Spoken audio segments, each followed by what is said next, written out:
Always a pleasure and a privilege to have him on the show, the legend himself, Mr. Johnny Clegg. Sorry, I say Dr. Johnny Clegg. Oh, thank you, Sir sir. Johnny Clegg. Sir, But I can't help any of your medical conditions. I'm not that kind of doctor. I know you've been, you're French Knight as well. I'm a French Knight. I've been kind of picking up doctorates.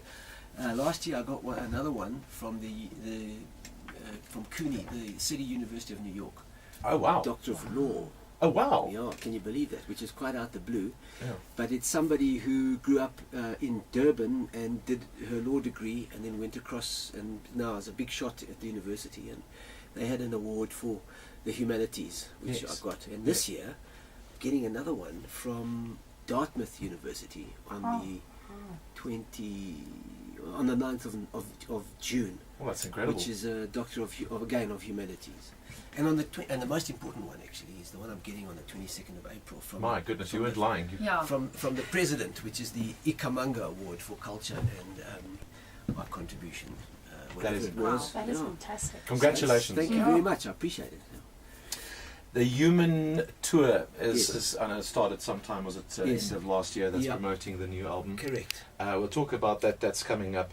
I want to talk to you first about your involvement on the Save Our Rhinos album. Yes. Is that something that's really important?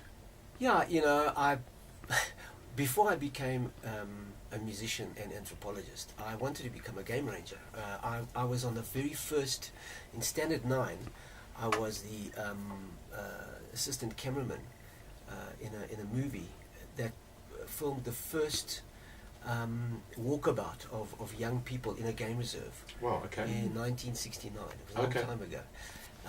And I really had such a fantastic time. And these were all matrics who came from all over the world, from Singapore, from America, from South America. And they were taken on this kind of 2-week field trip, marching and camping That's through Kuzi and Ndumu and all the other game reserves. And the guy who was the director Yes. is a chap called Sven Persson. Okay. And he did the first Save the Rhino movie Okay. in the early 50s, called Rhino, and was about capturing and saving them. So that's kind of been imprinted in my brain for a long, long time. Oh, good. And over the past 18 months, obviously, you know, it's kind of Sure. reared its head again. I'm very, So- very happy about that. I'm in a band who happens to be on the same album, and it's something that's very close to us, is spreading the word as Africans and South Africans to as many people as humanly possible to stop it. Do you think we'll be able to stop it? Well, it's really a matter of political will and infrastructure, and hopefully the funding that we raise and the consciousness that we generate will, you know, help and also put pressure on the. You know, the thing that kills me is that the people who are involved in basically saving them have been implicated in killing them. It's terrible. That's Absolutely awful. Well, maybe you can make use of these opportunities when you get all these doctorates and the president, Yeah, you know, sure. just whisper something in Yes. their ear there. Listen, how's Trevor? Is it your bass guitarist? Yes, he's in remission. It's wonderful. Okay, fantastic. That's good. He's doing well, and we've just finished a tour to Australia, New Zealand, and New Caledonia. Now, New Caledonia is a French island. Okay. It is a part of France, and the French never gave it up because this little island, which has only got 250,000 people, produces. It's the second most biggest nickel producing country in the wow. world.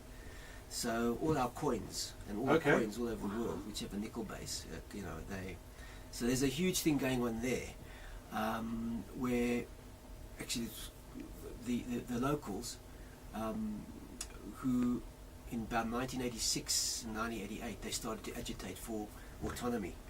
And so now, over a long period of negotiation, they've got a bit of autonomy. So it was very interesting for me to go there and see this whole thing developing. Did you go there? I and went then there, stumbled upon yeah. his place? Listen, we did 7 shows in 3 different countries in 15 days for 3 different promoters, and we did 13 flights.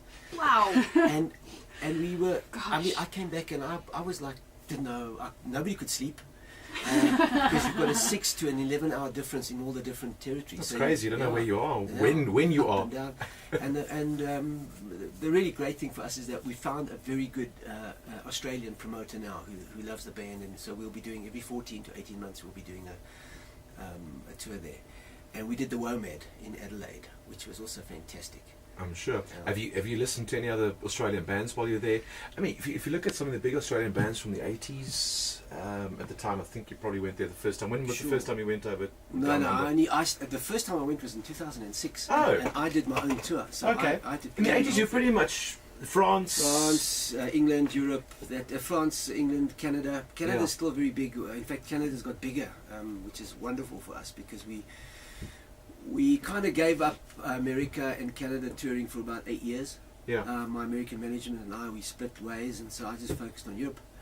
But I was part of a government cultural thrust into America, North America, on the 10 years of democracy, the celebrations in 2004. That's right. And so I was asked to open the Tribeca Film Festival, and I did we did about 8 shows. So they flew the band over with other bands and other people. And I thought, this is an amazing opportunity. So I phoned my agent and I said, please, can you book me some more shows? So we kind of pegged on a whole bunch of shows, and we ended up doing like 4 weeks of touring on the back of this, and revitalized the whole career there. And every year we've been growing and growing and growing. That's incredible. Good on you. So last year we did 35 shows across North America, and this year we're on 31, with another kind of 10 days looking to be booked. We leave on the 27th of June, and we're back sort of first week of August. Now, we have a little section coming up, Johnny's Favourites, where we're going to ask you, quick fire style, we're going to go around the room, we're going to ask you about your favourite things in the world. Before we get there, though, it's time for our news, and our intrepid news journalist, Fissy, was very, very excited, as we've all been, to have you on the show today, but specifically because he can get his vinyl signed. So, Fissy, let's get Fissy. This is Johnny. Hi, Johnny. Hi. Here you go. That's hardly a fissy, that's a groot vis.